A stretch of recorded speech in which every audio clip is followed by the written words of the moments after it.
Wade Wilson isn't guilty of first degree, his actions weren't premeditated, and the judge needs to spare his life. Those are the words of Wade's defense and his supporters. But is this valid or nonsense? Well, that's exactly what we're going to talk about today. So welcome to The Point. Let's get to it. Copyright disclaimer under Section 107 of the Copyright Act 1976. Allowance is made for fair use for purposes such as criticism, comment, news reporting, scholarship, and research. Fair use is a use permitted by copyright statute that might otherwise be infringing. Nonprofit, educational, or personal use tips the balance in favor of fair use.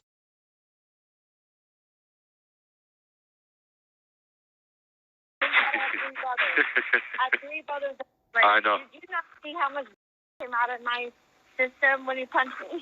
Yes, I'm sorry, baby. I was trying.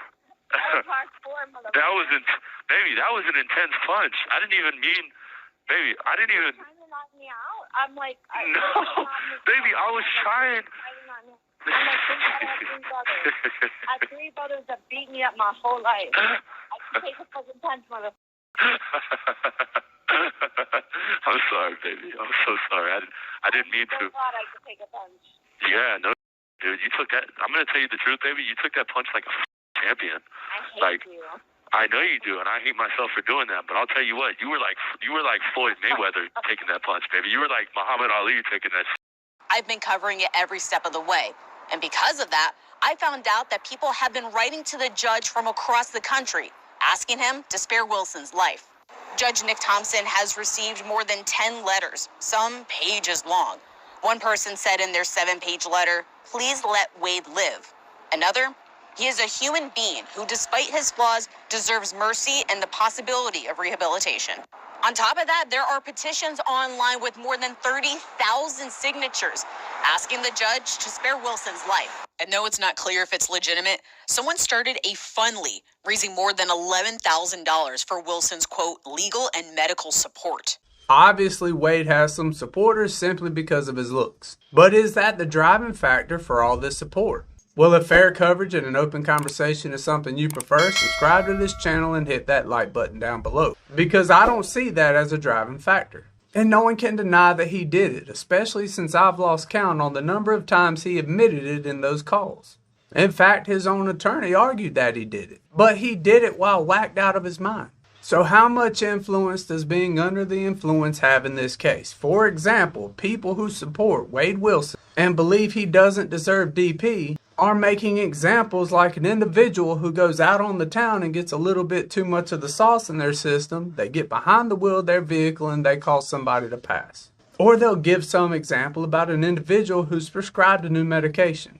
And while they're having an adverse reaction to that medication, they call somebody to pass. So to me, that's the driving factor behind all this discussion in my own unprofessional opinion. And my thoughts at the end of the video are going to shock some people. But the state's case against Wade was pretty simple, saying this case was simply about somebody wanting to pass somebody away for the sake of passing somebody away. They even said in a jailhouse interview, Wade allegedly said he would do this again. The defense, on the other hand, tried to paint a different picture, saying Wade simply wanted to go out on the town and tie one on. He went to Buddha, he met some people, he went to an apartment, and got a hold of some snap crackle pop that he wasn't quite ready for. And in that moment, he lost all scruples. But in no way did he plan to attack Christine Melton and Diane Ruiz. Now, ultimately, of course, the jury would determine that he's guilty on these charges, and some even recommended DP. But this wasn't his fault. He was under the influence is the outcry we're hearing right now. But the drinking and medication counter-arguments fall short in my own opinion. And here's why. Of course, if someone gets on the sauce too much and they get behind the wheel of a vehicle and cause somebody to pass away, no, that is not premeditated. And that doesn't constitute a first-degree charge. But what if they did it twice? I mean, let's be honest here. Having it happen 2 times in one night could start to look premeditated. Especially if the second time they alter what they're doing to ensure they hit the second person. Very similar to how Wade in that stolen vehicle pulled up beside Diane to ask for some directions and then did what he did. Now, the prescription counter argument that people are using in this story does have some validity, with the exception of the fact that Wade wasn't prescribed any of this. But does he deserve the DP for his actions? And while I give my thoughts on it, you let me know yours down in the comments below. Because I do believe every state has the right to choose if they want to use this punishment or not. But I personally believe it should only be used for the rarest of situations, where rehabilitation isn't an option. Now, if you disagree, please feel free to let me know down below, because that's how an open conversation works. And to some, this may be a shock, but I don't believe Wade deserves the DP in this case. And here's why. Now, do I believe it was premeditated? Yes, absolutely 100%. I believe he intended and wanted to go to that bar, go to that apartment, do those party favors, and while under the influence of all that crap, do what he did. But he's not beyond rehabilitation, which may take the equivalent of a lifetime.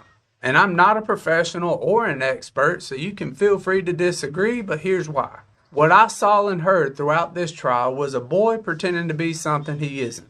I know there are stories floating around online right now that he had some sort of rough upbringing. How old were you when you found out you were going to be his father? 14 or 15. How old was his mother at the time? A year younger than me. Now, were either of you in a position at that age to be able to raise him? No, ma'am. Was he placed up for adoption? Yes, ma'am. Who was he adopted by?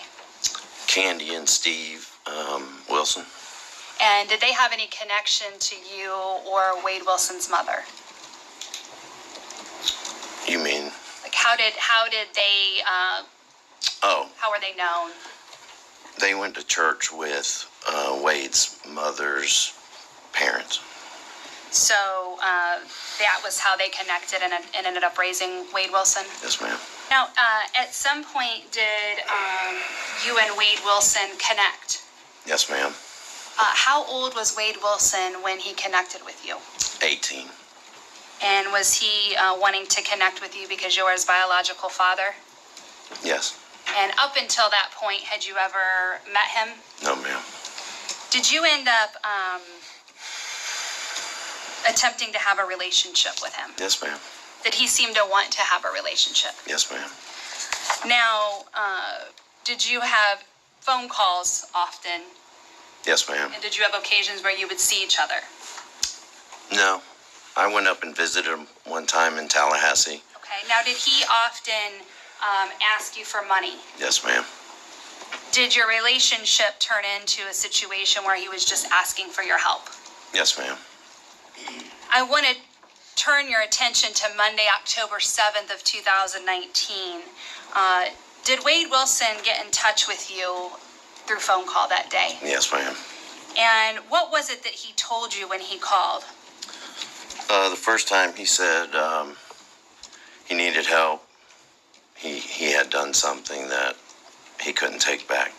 Which isn't an excuse, but it is an explanation. To me, Wade looked like the type of guy who gets online to try to sell some sort of program on how to be an alpha to a whole bunch of overly insecure dudes, which is a whole nother conversation on stupidity. But look at the face tattoos. Who gets face tattoos while in jail before their trial? It's almost as if he knew he was going to be found guilty, and he was trying to appear to be tougher than what he actually is. He's the type of person who thinks the loudest person in the room is in charge. And I hate to break it to him, but those face tattoos aren't fooling anybody. The whole world can see he's scared. The whole world can see that this is an act. He's clearly trying to play hard by making statements that she looked like spaghetti while in his private jail call crying to his girlfriend about putting money on his books. Hey, Daddy. Hey, baby girl. How are you? Me too. Hey. Hey, baby. Will you be able to put money on so I can eat, though? Can you do that for me? No, I'm doing that. Don't worry. All right. Well, listen. Hold on. Can you do that right now, though? Because here's. I don't have a credit. Wait. Oh. I actually stuck at my spa. They have my Hellcat, and they seized it. So They did? Yeah. The shoes are in my car. Oh. You need to stop saying that, Wade. I'm worried about you a little bit. Okay. Okay, baby. Listen. Can I tell you something, though, love? Baby. Baby. Can I, please? I know you're worried about me. Please tell me everything. Yes. I will. Okay. Well, no, I was gonna say. Once I'm done with this phone, I'm going to pass it down to the guys that are next to me, and then I'm going to get it back. So I'll be able to call you again later. But here's what I was going to do is the kiosk, like I got my arms through the fucking door, and I'm using these machines. The kiosk is coming. The arms through a door, you can't even have the phone in your hand. hand? It's through No, it's in my hand, but I have to grab it through the door and pull it through the little hole in the door. Yeah. But listen, I'm getting the kiosk next, and on the kiosk, I can put my canteen order in. So that's what I'm saying. That's what I was trying to ask you. The problem is I have no idea where my credit card is. Oh, Jesus. If I put my credit card into the machine, Yeah. I don't know how it would do. I have no vehicle. I'm at a spa. Like, literally, like, I know I have resources, but I'm kind of a strong stick, and I don't like to use them. You know what I mean? Yeah. I'm just kind of sitting here at the spot. No, I know, baby. You're cool. So, but today's the last day to order, and you order Tuesday, and I get it on Friday today. Well, then what time do I have until? You have until 12 o'clock if you can do it. Then you better check it at 11. Well, listen, here's what I can do. I can go ahead and put my order in right now, and it'll let me put my order in, and then you just put the money on, and it'll take the money off tomorrow. Is that okay? So I can go ahead and put I still have a good 4 hours to do this. So we're fine. Can I tell you the website name and stuff and give you my number? Well, yeah. Hold on. Behind closed doors, he acts like a baby. I mean, to privately act like that while publicly trying to act like something else just screams to me that you're nothing more than a child. Now, if I'm wrong, I'm wrong. But to me, he never learned what it is to be a man. And that can be fixed at the end of the day. Now, yes, of course, prison isn't the best place for that, but if you can't function in society, then it is what it is. This guy's nothing more than a huge man baby. Simple as that. He made some really dumb choices, and he's going to have to pay for those dumb choices. But he doesn't have to pay with his life. I'm open to being wrong, but that's just how I see it. And if you see it differently, you can let me know down in the comments below. Y'all be safe now.